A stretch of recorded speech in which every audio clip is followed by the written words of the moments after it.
Silver, gold, silver, gold.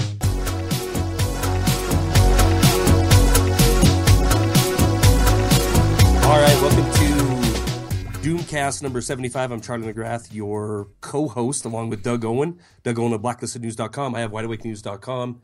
And this is Doomcast number 75, coming to you late, at least in Texas, late, on a Saturday night. Good grief, I forgot what day it was even, Doug Owen. The 17th day of January 2015. How are you, Doug? I am great. Happy to be vexed. here. You're vexed by your computer software. No. Flash sucks. I don't know. Bill Gates, some of the stuff that we use. You have to have patience. You have to have a lot of patience, and you have to work with it. And that's two things that you and I don't have: time and patience tonight. So and money, and lots of money, glory, fame. What else? That's it. Fame, glory, money. Respect. We got mad respect, yo. That's one thing we do have. We have tons of that. It's all over the place. And I know that you've had a tough situation all day long. Not really. I'm just busy, man. Busy. My computer just tried to restart. I headed it off the pass. So I'm telling you, it's the Microsoft gremlin that's out there tonight. I bet you a lot of people would be listening live, but they're trying to stop these automatic updates. Stop. I'm not the only one. Anybody out there with a Windows machine tonight is probably dealing with that. And mine just did. Mine just did. I have two sitting here, and they both popped up with the same message. One of those updates could start the apocalypse. I'm telling you. Yeah. It really could. It really will. It might. It just might. We should write a book. So here's the news. We have Sniper setting box office records this weekend. Really? Are you going to go see it? American Sniper? It's so funny. My father-in-law was here today, and he mentioned Sniper and saying something about it. I haven't seen anything. I have no idea who's in it, what's it about. I am so lost. Well, it's a true story of the most decorated. I don't know if he's a Navy SEAL or Marine Corps sniper or what, but this character in the movie. Isn't it based on a real character? Isn't this? It is. It's based on a real life story. 160 confirmed kills, and it's this guy, the guy from Texas, right? That was shot on the gun range. I can't think of his name. A lot of people thought that in the conspiratard movement that he was assassinated by I don't know, the New World Order for I don't know. There was he's a guy who killed a lot of people. Great. Thanks a lot, man. I appreciate that for all of my freedoms and being able to enjoy a world where the government doesn't have to scare me all the time. Oh wait, I don't live there. Never mind. Yeah, Chris Kyle, that's it. Yeah, Chris Kyle. Yeah, I'm aware of the movie. No, I won't see it. I don't care. I don't consider anybody. Here's the thing. I guess I salute the fact that you are willing to do whatever it is that somebody tells you to do. But really, I don't. If you're just willing to kill. I was watching KLRU, our PBS station, as I often do, and they're talking about they had F-15s on one of the aircraft carriers, and they were just so excited to go out there and blow things up and kill people without even really thinking about it. And there's something to that. You just do what you think you should do. And I look at it, and it really hit home. It's just like these people don't realize or think that they are contributing to anything that is evil. They really do believe that whatever they're doing is somewhat righteous. And but you got to, right? Because most people. I really believe this, Doug. I believe most people, they have to have that conscience clearing fallback safe position, especially if they're at the tip of the spear, like a pilot who, this Kyle or Chris Kyle confirmed. I can't remember 160, 200 confirmed kills. That's a lot, right? And he's like the number one sniper, whatever. But in American history, allegedly, it's great. And it is great. It's great. But don't you think that he would need some kind of safety net of patriotism, or he's doing God's work or whatever when he's out there sniping? I think the same thing goes for pilots. I think that if you want to talk about body counts, pilots rack up way more body counts than snipers. Yeah. I could, and before, well, I guess here's the other thing. It's just like when we were talking about the cops. I mean, I don't blame the drones for dropping bombs, or I don't, and you could blame the operator.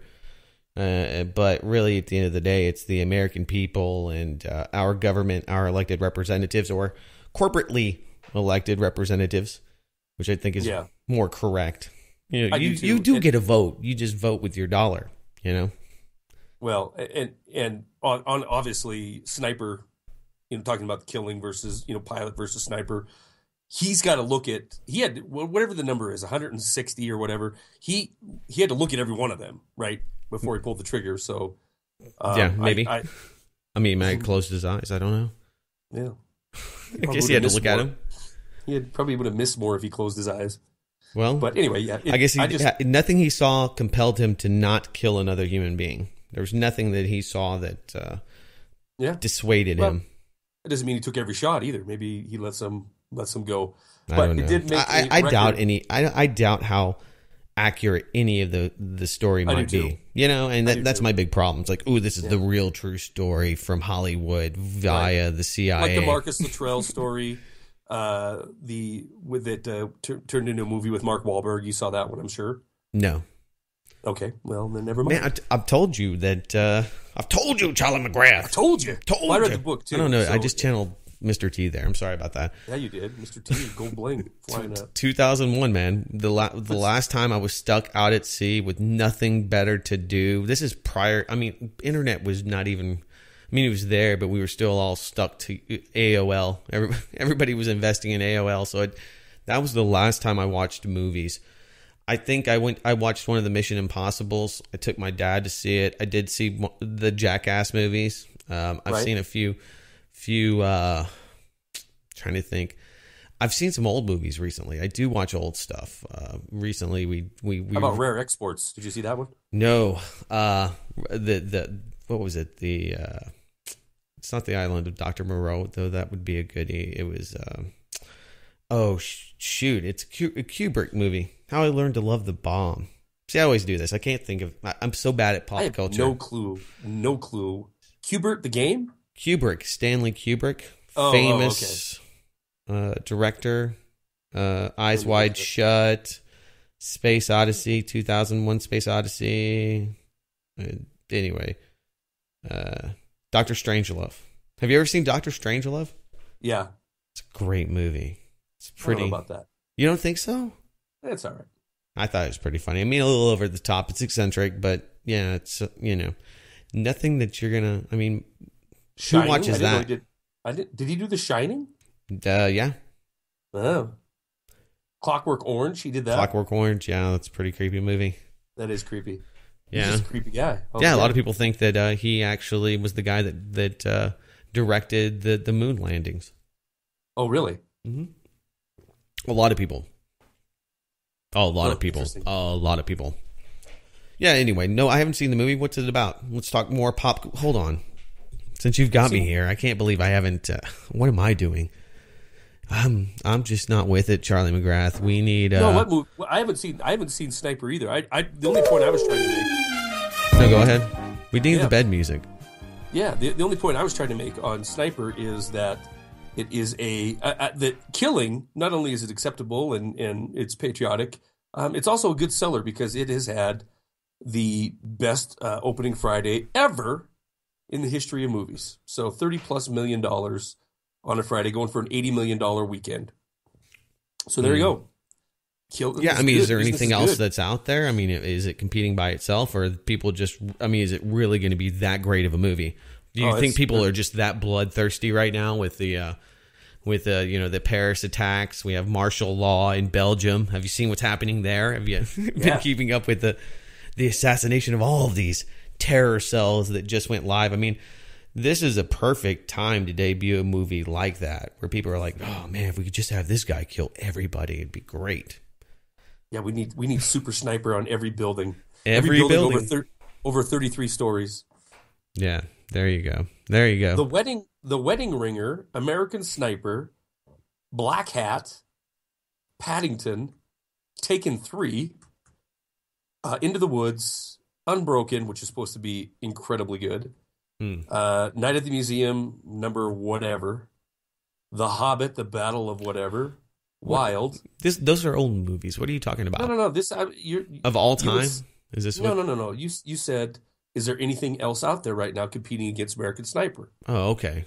So I was just giving you what's at the theaters right now. Yeah, I would go see that out of all of those. Those all sound pretty. I think I'd go see Unbroken first. I don't know. I might. I would because I don't really care about some sniper. Really. Yeah. I hate these bumper stickers. I see them all the time. God bless America, especially or God bless the military, especially our snipers. It's like, okay, well, yeah, good. No, I'm glad you feel it's great that I don't know. I guess you just have to have that bloodlust to live vicariously through, and that's what people want to do. Right. Oh yeah, it's gun porn, not gun porn. It's murder porn. It's like a snuff flick. It's a snuff flick. That's exactly right, and it's legal. Ooh. And not only is it legal, we're gonna make it Vogue. We're gonna make it très chic, to tip someone over in Iraq or Afghanistan. And see if we can't get into triple-digit kills. We're gonna make that cool. We're gonna make that the next best thing to apple pie. How many people can we kill? It's all about patriotism, honor the American way. Well, it's better than thinking about the torture and the murder of people in Gitmo that are now being released. Maybe, who knows? There's a lot of other things that I think these type of propaganda films do to kind of make all of the things, all of the horrible war crimes that were committed over the last decade somewhat manageable or palatable. I mean, people want to feel like they're good people, Right. My son's doing a good thing. My father's doing something that's admirable. I mean, people want to think that, killing other people is honorable. And hey, that's nothing new. I mean, I don't know. We just become so wussified. I mean, tribes and armies have been fighting people forever, and vitriolic, rhetoric has been used in killing for this king or that god.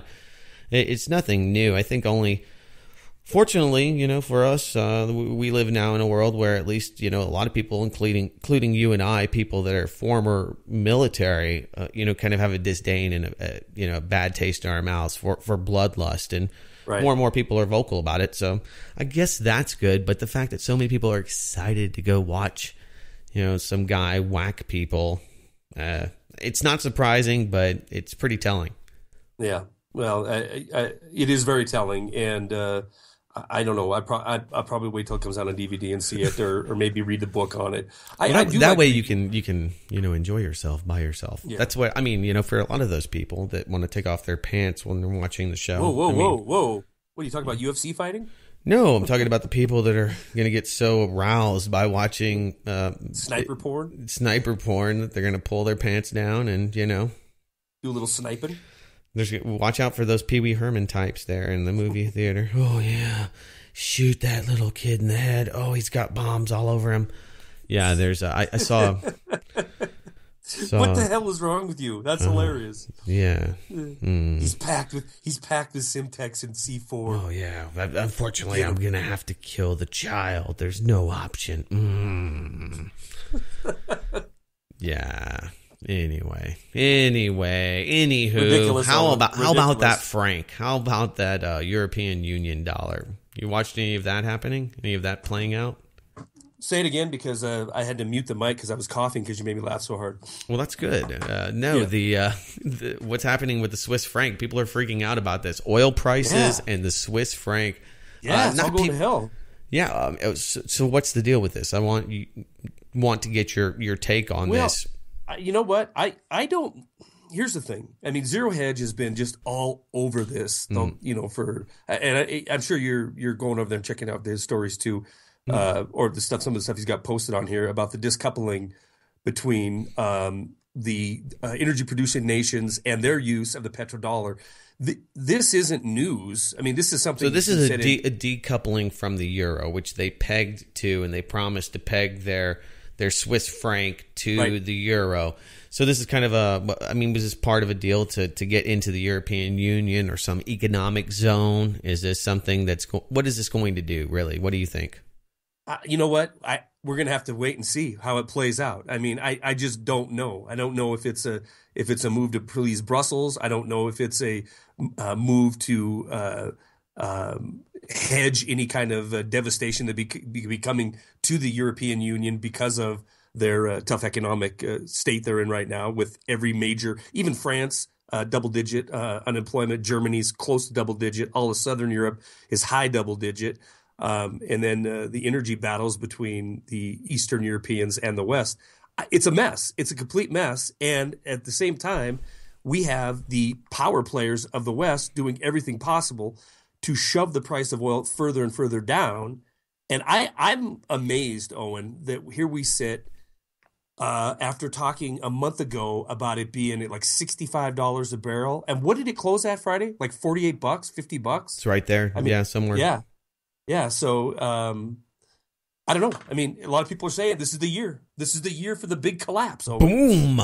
Schlumberger. Oh, yeah. You familiar with them? Who? They are a big oil company. They laid off 9,000 people, I think. So who did you say? Schlumberger? Schlumberger. No, I'm not familiar with them. Oh, they're a big oil company. They're like a Halliburton, or are they out of Texas? I could Google them. I think they're out of Oklahoma. That would make. Schlumberger. Schlumberger Oil Company. Let's see how you spell it. Schlumberger Oil Jobs. It's Schlumberger Oil. Yeah, that's what I thought. Yeah, I'm all gas over. jobs. So this is gonna put a few people out of work. But this is the thing. I mean, we've fracked our way into a strong dollar, which is putting pressure on everything. I mean, I've been looking at Bitcoin, and one of the things that's happening with, I guess you could call it a crash, but when something, just shoots to, it gains 1,000 times its value within just, a few years. And that's kind of what happened with Bitcoin.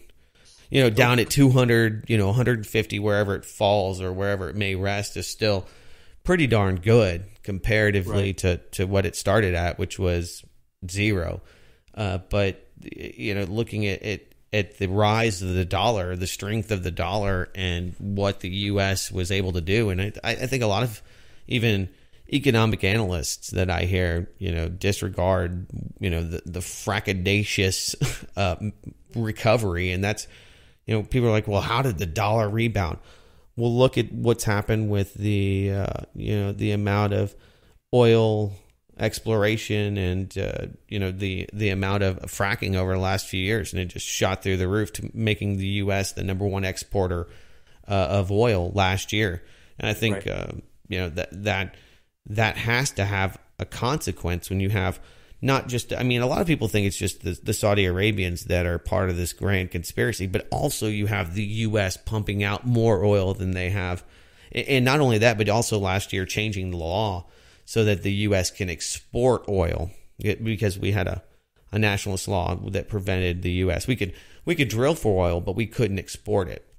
Right. We kept it for domestic use. So that's and that was, that made sense half a decade ago when we were still a major importer. But you're right. We have turned into a major exporter in oil. I think the thing that's price goes down, oil goes away. Here's the thing. This is what I think is odd, is that these are prices that we saw that were normal 8-9 years ago. Okay, so it's not like people think the floor is falling out. And it's there's a lot of people that were heavily invested. When you look at jobs here. I knew people that were going and working for some of these companies, basically driving trucks, moving equipment, stuff that's pretty mundane, and making $80,000 a year. Oh yeah, they're here. They're in northeastern Montana. In that Bakken Reserve. There's kids making six figures driving around big rigs.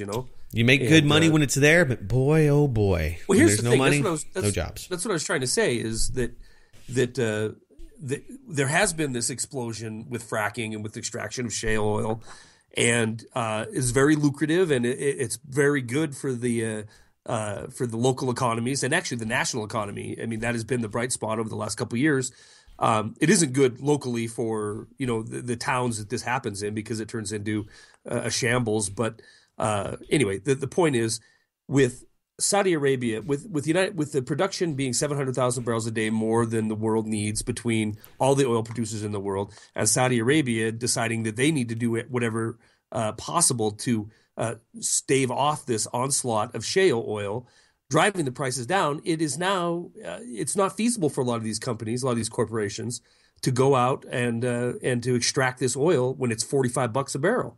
Right. They have to. These operations need to be in north of that $80 mark in order for it to be profitable. So, I think Wall Street gets it. I think these Exxon Mobils and these big multinational energy corporations, they understand it, that it's time to come in and shake the tree and be able to go out and pick up a lot of these operations for pennies on the dollar, because that's what's going to happen. Oh, yeah, absolutely. Yeah. I mean, a lot of people get caught up in it. I know people that would, spend money on refurbishing wells or rehydrating wells. There's, I forget the exact term, but basically they shove salt water into them and have a good success rate of being able to basically get more oil out of a well that was practically dried up.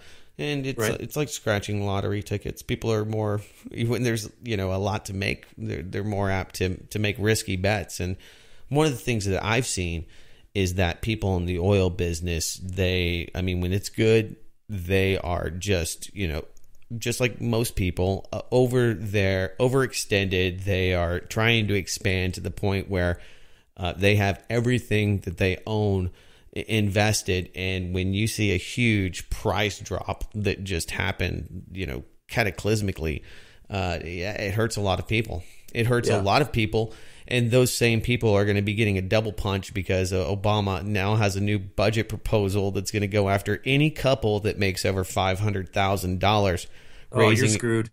Yeah, not me, but and that's why it's low. It's an easy target because raising your income tax to 35%. On people that are making $500,000 plus. I mean, there's just not that many people to complain. There's a lot more poor people in this country. If there's more people making $500,000, I think it would be harder to politically sell that. But I don't know. I mean, if you're a doctor and you're married to a neurosurgeon, you probably would get into that if you and your wife are both. I think you would for sure. I think you would for sure. Professionals or. Right. My former wife works for a doctor's office, and she has for years and years. And that $500,000 joint income, it sounds like just a boatload of money. But, if you have, like you said, a couple doctors that are married, they're in that ballpark. And, sure. These are what else other industry could you get that in? Maybe finance, finance guy, gurus. Maybe a realtor to the rich, lawyer. Yeah. Professional athlete. Oh, absolutely. 70% of them are broke after 3 years of leaving their professional sport anyway. But I do think that this 35% tax, $500,000 a year or more, will affect a lot of the people that we, like our doctors, that we want to see, not being stressed out over giving all their money to Uncle Sam. They fall into that category pretty easily, actually. Yeah, but there's very few and far between, and those people really. I mean, we live in a society that engenders, dependence, and most of the people that are, the 46 million. I guess here's the thing. I mean, most of the people that probably make that are very politically involved and are probably going to be more apt to donate money to political campaigns or other charities. I mean, I'm sure if you had that kind of money, if you have that kind of money, you have contingency plans. I mean, you probably make enough money there, Charlie McGrath, to where you look at writing off things. You're not just somebody that just takes your one W-9 to H&R Block and gets robbed for 10% of your return every year. If you made $1 million a year, which sounds like a lot of money, but once you make that money, I mean, that's the thing. sounds like, oh wow, you're making a lot of money, but not when you're giving 35% of it back. Exactly. You're making not nearly as much as you were making. And that's my point. I mean, there's a lot of doctors, a lot of doctors that I deal with for my stuff that I've gotten to conversations with about Obamacare and what that means to them, and a lot of them are just giving up and they're becoming salaried employees for these big medical groups. In fact, in town in Bozeman, where I live here, we have a great hospital, but it's all run by a medical group. There's one or two holdouts that still have their offices there, and they're a private practice. One of them is a sport and spine specialist, and he'll let you know right when he goes in, look, I'm not part of this group, so I'd appreciate it if you pay your bill on time, type of thing. Yeah. Because he's not just collecting a check from this medical group, but a lot of them are just giving up. They're saying, okay, pay me $200,000 a year, and I'll be a doctor under this medical group. Right, and then you're going to get whatever you get, I guess. Yeah, I mean, it's just it's a hell. It's what we have really is this capped ability to go up so high, because once you get to a point where you can actually gain wealth, start creating jobs, man, it's just they eat your lunch. I'm not in that category, and I know that's the thing that's so insidious about it, is because they know that they can go after those groups, and the quote unquote 99% will be more than happy to I mean, and they're jump only on board. Oh yeah, they're going to be on board, and it's a drop in the bucket, because they're saying that they're going to get $380 billion over a 10-year period. I mean, give me a break. I mean, we create number one, a balanced budget. I don't even know why they bother. It makes me laugh. I mean, we run three times that in deficit spending every year. Right. So yeah, you're 1,000% right. I mean, this, yeah. And it this is just this is just really to screw the people that could actually give money to political campaigns and maybe screw some of them over. I don't even think it's the $500,000 a year guys, the lawyers and the doctors that are the ones shirking their responsibility for governance. You don't ever. Well, I shouldn't say ever. When it comes time to pass budgets to fund the government, or around election time, you'll start hearing about profits from these monster corporations that move all their profits offshore and avoid taxes to the point where some of them that we've covered on this program. I don't blame them. I don't blame them a bit. I don't feel bad about it. People are like, oh, well, they're not paying their fair share. Their fair share of what? I mean, I wouldn't pay any money if I didn't have to. I absolutely am appalled by the things that my tax dollars are paying for. Oh, I agree.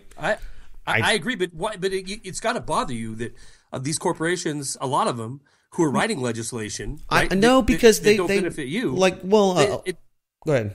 I'm sorry. I was going to say, a lot of these corporations, especially in the financial industry, are writing legislation that gives them these loopholes, and then they're handing it to their handpicked, paid-for representatives so they can stash all this money offshore. And yes, it'll be talked about on occasion at political events or at the election cycle. But at the end of the day, there's trillions and trillions of dollars that are moved out of here so that these higher rate taxes don't have to be paid on them. And I don't disagree with you that I don't like the way that that our government spends our money, but in a lot of cases, they're spending our money and doing the bidding of a lot of these same corporations that are able to take their money offshore and not have to pay any tax burden on it whatsoever. Well, I'll give you an example. And you can't do that. You can't ship your money out to whatever, the Bank of Mexico. You could if you really cared to. I mean, if you really wanted to do it, you could do it.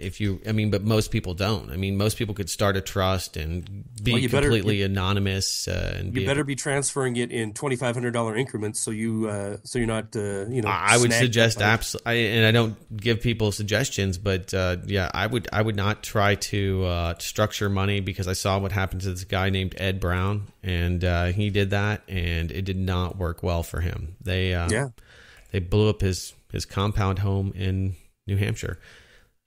Speaking of which, totally to sidebar, but that guy, you're familiar with Ed Brown, right?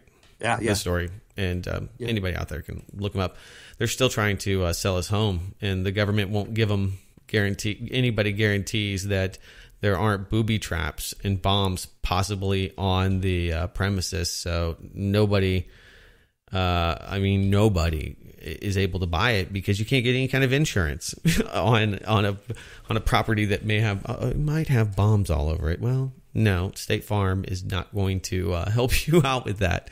So that would have to be a cash and carry. So you be careful how you do your money. I would say make it pretty transparent. That's what we try to do. At least I do. I mean, I would rather pay a little bit more than have to deal with. They can only go back 5 years on you, but yeah, I wouldn't.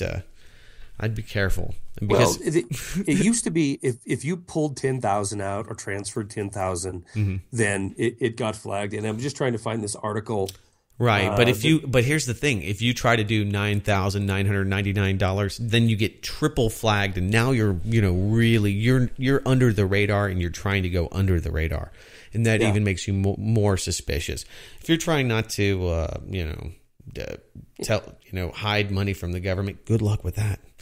Yeah, put it in a mattress. Put it into gold. Put it into something that's tangible, real. I mean, put things into. I mean, that's what you can really do. I mean, that's the best way to transfer, launder wealth is to just buy stuff. Yeah, really. Like Ohio State jackets. You could do that if you'd like. Can we have a wager on that game? Can we yeah. What do I lose here? $1?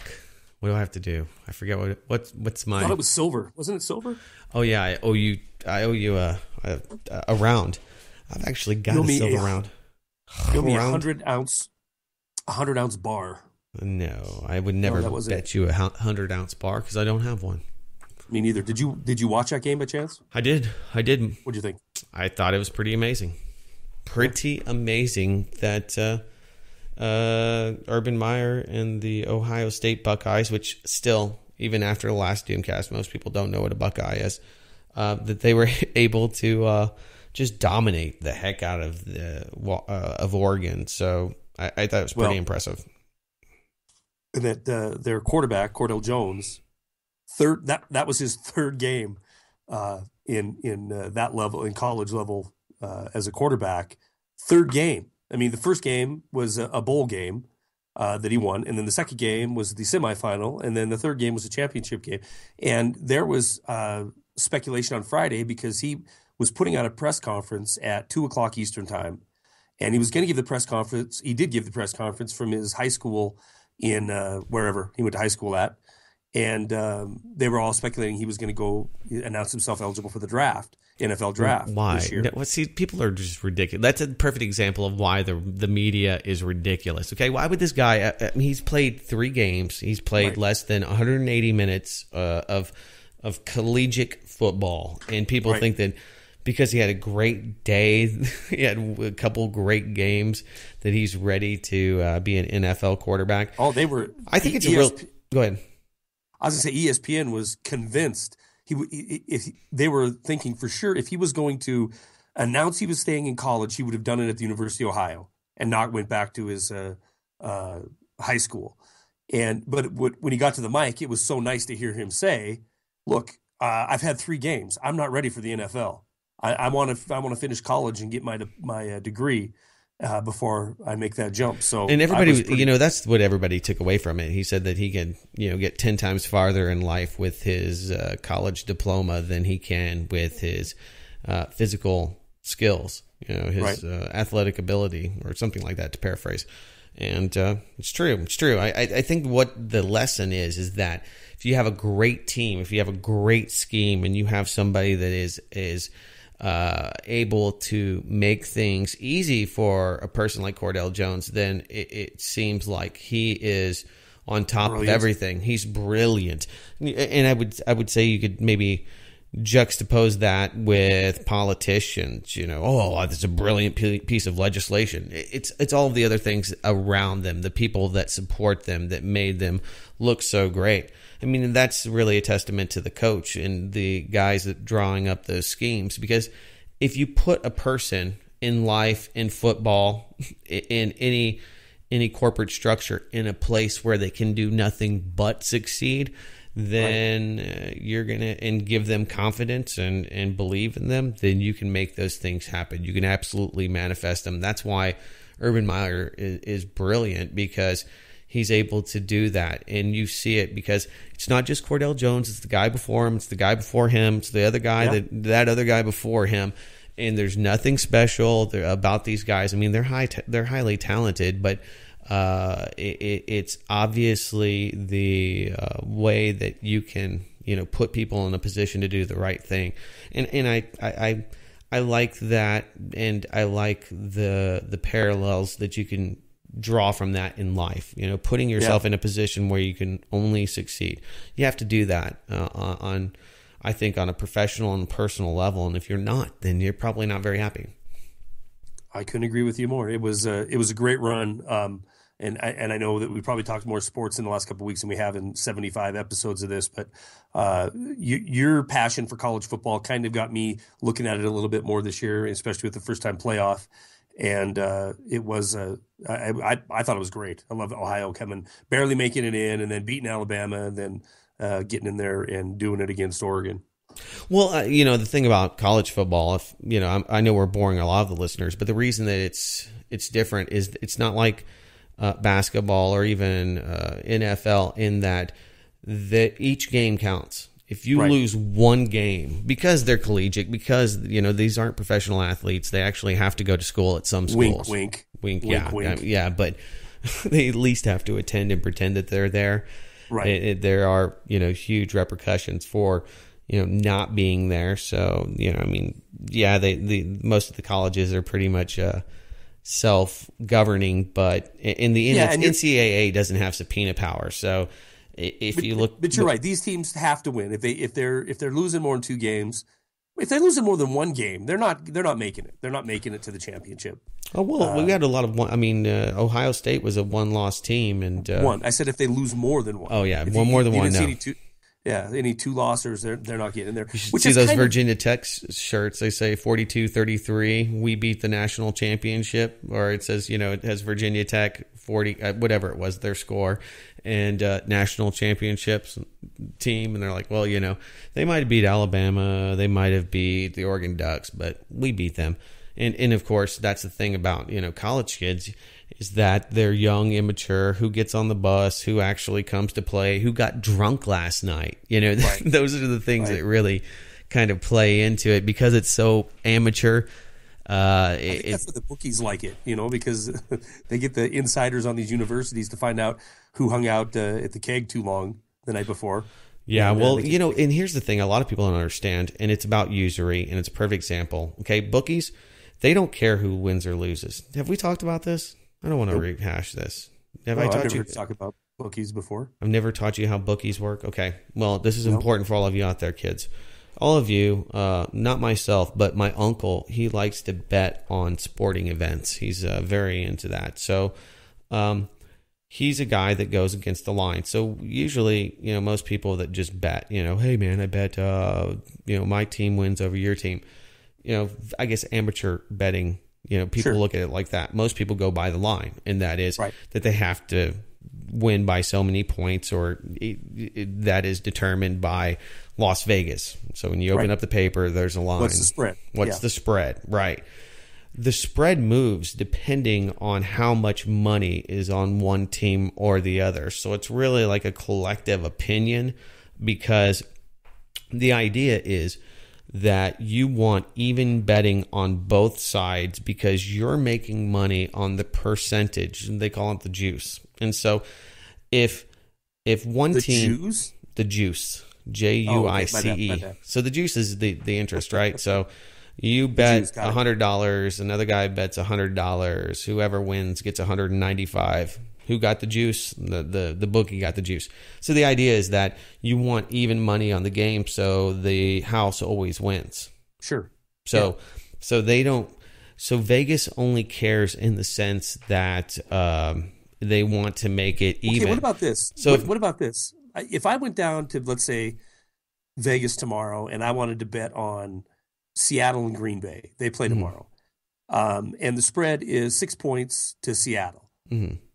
But so I go down there and I make my $100 bet, and so I've got Green Bay and 6 points, right? Mm-hmm. So, and then all this money starts flooding in for Green Bay, and the spread decreases. Does my wager, do I lose those points, or am I locked in because I placed the bet when I had a 6-point spread?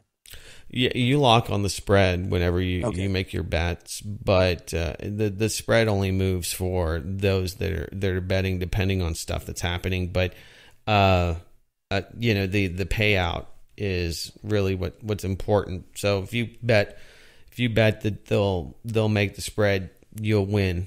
Actually, I haven't bet in Vegas in a long time. I don't know if the spread moves. I think it might be whatever the line is at game time. It's one or the other. Let's see. When you bet, let's go to the internet and see if we can find something here that won't get the Department of Homeland Security at my front door. I think that you do get locked in, because I know that those point spreads change. That they'll change a day of type of thing. Yeah. So let's see. When you bet, do you lock spread? If I bet on a football game, is the point spread locked? Yahoo Answers has one for us. If the line moves, it's loading here. Hold on. Do. It is locked. Okay, that's why I thought. At the time of you placing your bet, if you're going to bet with point spreads, make sure you understand that the other party handles a push when the spread is an exact match of the final outcome. So if you bet they're going to win by 7 and they win by 7, then it's a push. Nobody wins, right. Nobody loses. Yeah, I thought it was locked in. Yeah, so if you get a great spread, and then these guys in Vegas and bookies in general, they're really, really good at knowing what that spread needs to be. You know what I'm saying? I mean, it's amazing when you start looking at some on average and aggregate how good these Vegas odds makers are at establishing the over-under, establishing the spread, and then all the goofy other bets that come, especially with Super Bowl time. Oh, yeah, man. Yeah, you start looking at private intelligence and what they do. I mean, they hire, FBI, former FBI, and there are people in the intelligence community to vet players. I mean, that's what the NFL does before they hire people. They actually go through background checks and all of that. And so, you have a consortium of people that are keeping... Yeah, part of the consortium. Of folks that like to keep up with what's happening in the locker room, finding out all of those minute by minute details. Because I mean, it could, if you have the inside track on that kind of real time information on anything. I mean, that's one of the things I want to do here, and just transcend. And I think that's one of the things that I really love about sports is that most of the takeaways, most of the coach speak, all of the philosophies, they transcend to business, they transcend to your personal life, they transcend to. No, I agree with that. There's a lot of people in our community, I guess, that just blatantly refer to it as the gladiator games, and I've done that myself. Because there is this pacifier effect that I think that we have with a lot of this professional sports. I mean, it just never ends, right? We're one season into another season, into another season, into another season. And it is the ultimate distraction. I think I think it's damaging more than it's helpful. Sports in general, or just having this love or, this passion, living vicariously through whatever it is? Kind of thing, or no? I can't say that about sports in general. I just think that like the hype on the players in the NBA, the NFL, even Major League Baseball now with the $190 million contracts, and I mean it's just and not that I'm against anybody making money. I'm not, but the people that I'm talking about, that they'll miss work if their freaking team loses, right? They'll miss work. They'll have to take a week off because they're so gut shot because their Steelers lost or whatever the case is, and so people do really get wrapped up in it. And the older I get, the more I'm turning into a protege of you, and just really enjoying the collegiate level sports a whole lot better. Probably because I have that in mind. That they're getting taken advantage of, but they're not I mean, they're not professionals, and anything could happen on the day that they play. You start watching the NFL, and it's just who's got the most room in the salary cap, who can lure in the best players, what kind of Jerry world can they build to get the big teams in. Well, they do that in high school sports here where I live as well. I know. So. Yeah, I mean, it's just something. I mean, here's the thing: it's just something to watch. Sometimes my wife likes watching, silly soap operas or other reality TV shows, like most women. If you're married to one, you know how that goes. And my woman binge watches on Netflix. I mean, she's kind of like you. She doesn't watch TV. Sons of Anarchy, she just got into, and I just can't. I'm not a series guy. I can't do it. Yeah. That's the thing. I mean, it's just anything like that. I don't think it's good or bad. I think it's pretty inert. But I see when every time I sit down and start watching something, especially like newer sitcoms, you see all of the memes being injected by the government there. Everything from Kim Jong-un's bad to you name it, all of the political undertones, all of the current events, they're there, and they're trying to shape opinion through comedy. So that's one of the things that's just a big turnoff to me, because if I wasn't kind of aware, I guess, and I hate to really consider myself that, because I think that we're all pretty ignorant of the way the world works, but just more aware of the propaganda and the actual State Department budgets that they're working things like Obamacare into sporting events, working them into actual scripts, paying money to Hollywood to have different talking points and agenda items and government PSA initiatives put into them. Then I'd probably be more apt to watch it. But there's a lot of good stuff that's on television. It's just few and far between. Well, I mean, when it comes to sports, and I know we've spent more time on this Doomcast on sports than we ever have. I love sports. I mean, I love them. I've always participated in them. When I was out of school and out of the military, I turned into an avid runner. And I think that, it's one of the best things you can do with your life, because it will get you to a place mentally, physically, where you can succeed, not just in college or in high school, but just to have that kind of motivation and discipline that a lot of sports require. I think it's a great thing, but it also has, like I've said before, turned into the gladiator games, where you have the 500-pounder sitting at home eating nacho cheese and drinking Bud Light and spending all weekend plopped in front of a TV so he could check out the gladiator games. Oh, you could find that with kids playing video games, women watching Sons of Anarchy. I mean, with anything. Hey, sorry, I'm not. Yeah, sorry. Hey, sorry, Doomer Carla over there. Sorry about that. Listen, I'm looking at the clock, and I know we're pushing toward an hour, but I wanted to bring up one story. Since we haven't talked about anything we should. We have really not talked about anything. Well, before we do that, I want to thank, before we forget, our lone donor this week who sent a very nice message. And I want to continue to say to all of you that have supported us in the past and continue into the future doing so, thank you. Yes, thank you. And thank you, Sarah Kay. She has a reoccurring one that showed up this So does past Skybird. week.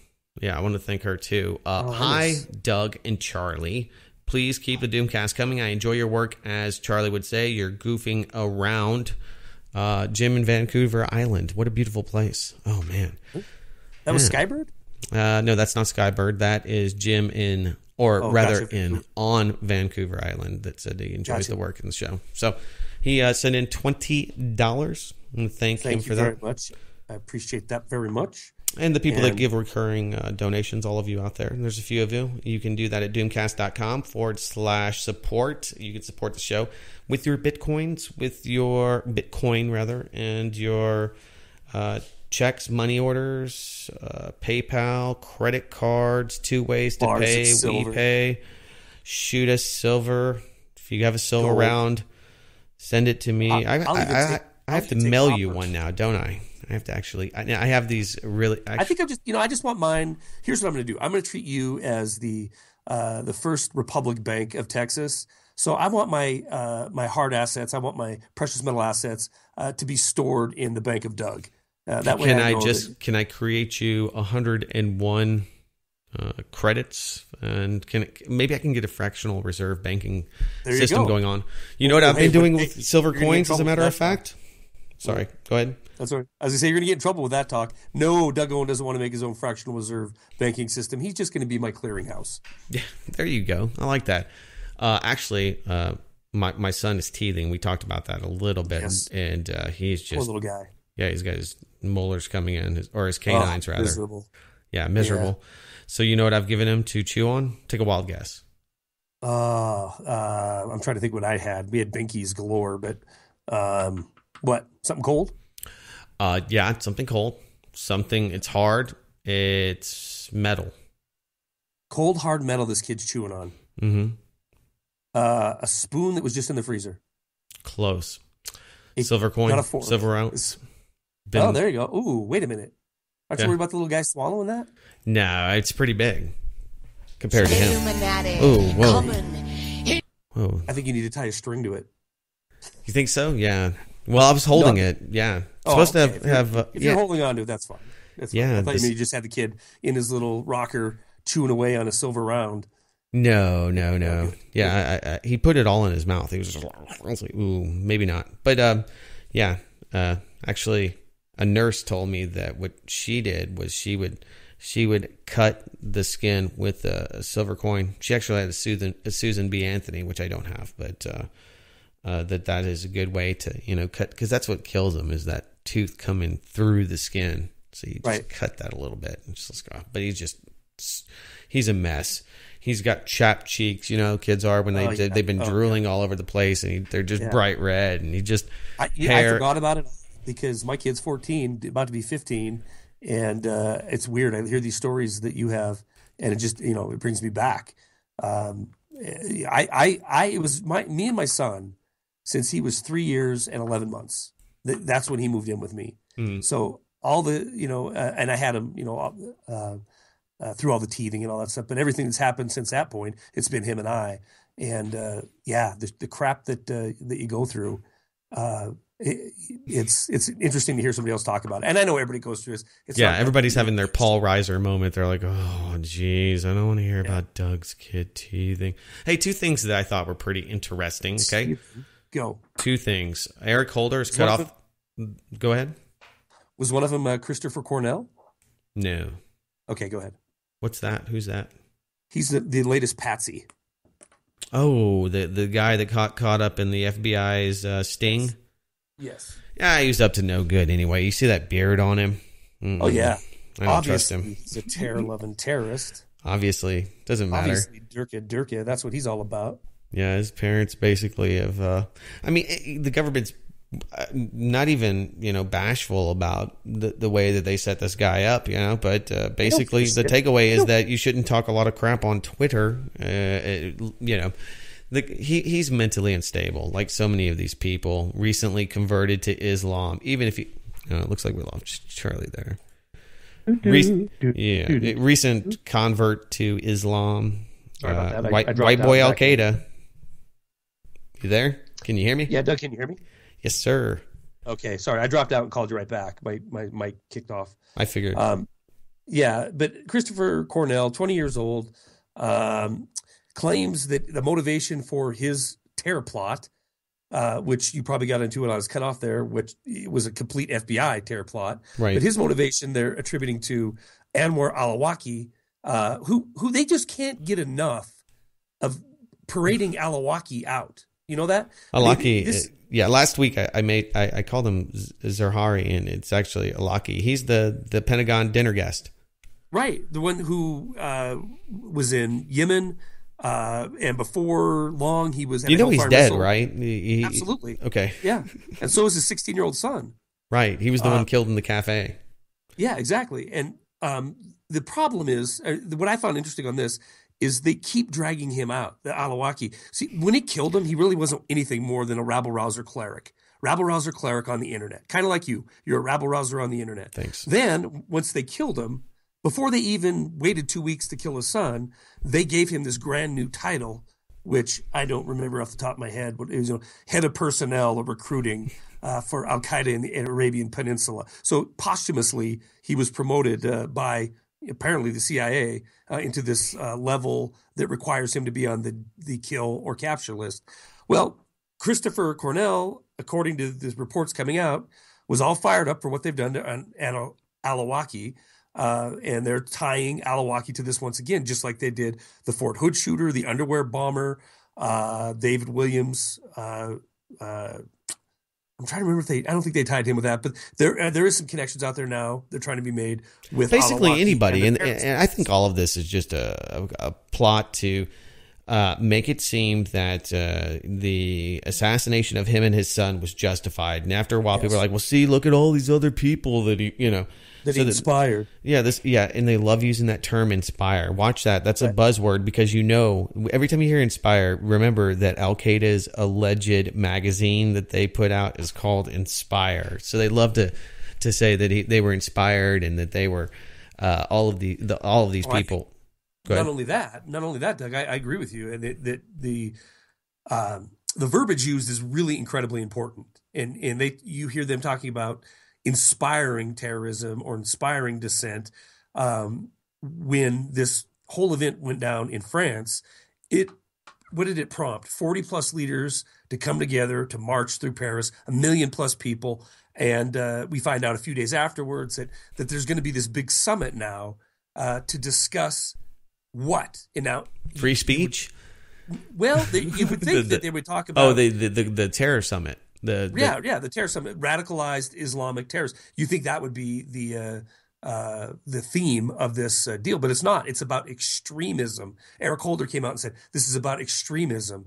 And I did a video on it the other night talking about we need to understand when they talk about words like what does this inspire somebody to do or extremism. These are things that can really easily be put around your neck or my neck when it fits somebody's agenda, right? I mean, they could say, because I've come on and had people that have been in Fallujah on my program who've talked about the insanity and the murders and all that, am I aiding and abetting or inspiring rabble-rousers in ISIS or around the world by that kind of speech? Sure. It's not a big jump, in my opinion. Well, no, and we're already seeing that transition. I mean, David Cameron and Barack Obama. I saw the press. I don't know if you watched the presser, but talking about how are we going to allow people to be able to have private communications, encrypted communications, that if the government decides that they want a warrant for your communications, whatever that may be, and if they go through a FISA court or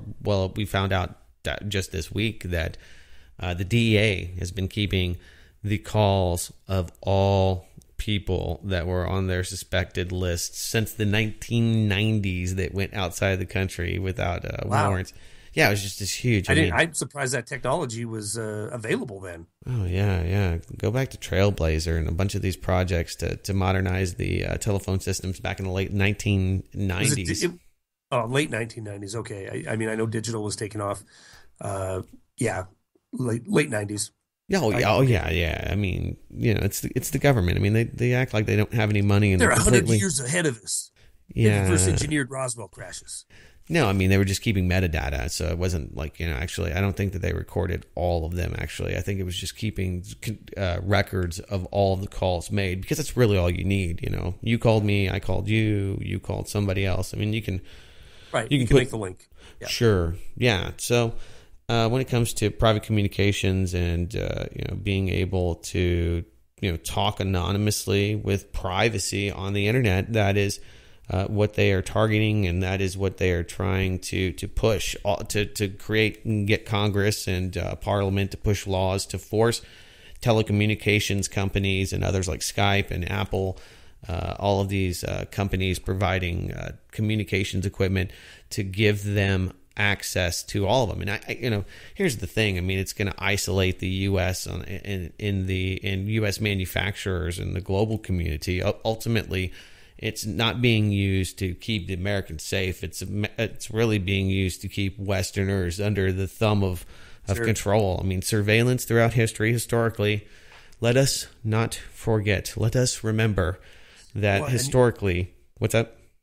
No, go ahead. Historically, the surveillance intelligence agencies have always had a focus on domestic populations and dissenters, and that's always been the focus. If you go back, I mean, just look at Hoover. Who was he focused on?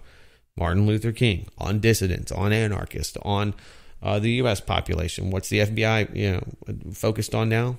Lone wolf terrorists. You and I, everybody out there that could be considered a rabble rouser on the internet, getting people. And it's your points are very well taken, and you're right. I mean, this is governments throughout history when they've turned the intelligence apparatus loose. You need something like a Cold War for us to be focused on other people around the world, but inevitably it gets turned inward. I mean, we go back to Babylon, go back to Rome. I mean, this is not, a manifestation of the new world order. This is just more high tech, and we just have more information that's readily available to the government, and we have more people now than we had before. Well, and the other thing I want to say before we wrap up is, on that note, the government is never going to give itself a power. And two things: they're never going to take it away. The power that they've bestowed upon themselves, right? And they're always going to use that power. So if it's if there's legislation that has to do with rabble rousing lone wolves somewhere, inevitably it will come to the forefront, and those kind of pieces of legislation, much like the Patriot Act, will be ready to go and ready to be implemented onto the people of the country. So it goes hand in hand with that surveillance state. Oh, absolutely. Yeah. I mean, it's historically proven that people that have given themselves power, and I don't care, not even inside of government, outside of government, people that bestow themselves power never want to relinquish it, never want to give it back. Ever. Never. If one day you get if that were the case, we wouldn't need a government with laws. If that were the case, we would be able to pick this omnipotent individual that is never corrupted by power. But that isn't the case. That's why we need term limits, and that's why we need set in stone constitutions to be self-governing. And you can even see in our country where that constitution, those laws that are supposed to be set in stone, have been completely evaporated, gone, nowhere to be seen, MIA. All of those things. All right, everybody. Thank you so much for being part of this 75th edition of Doomcast. Charlie McGrath, with that, I'm going to go pick up drunk people.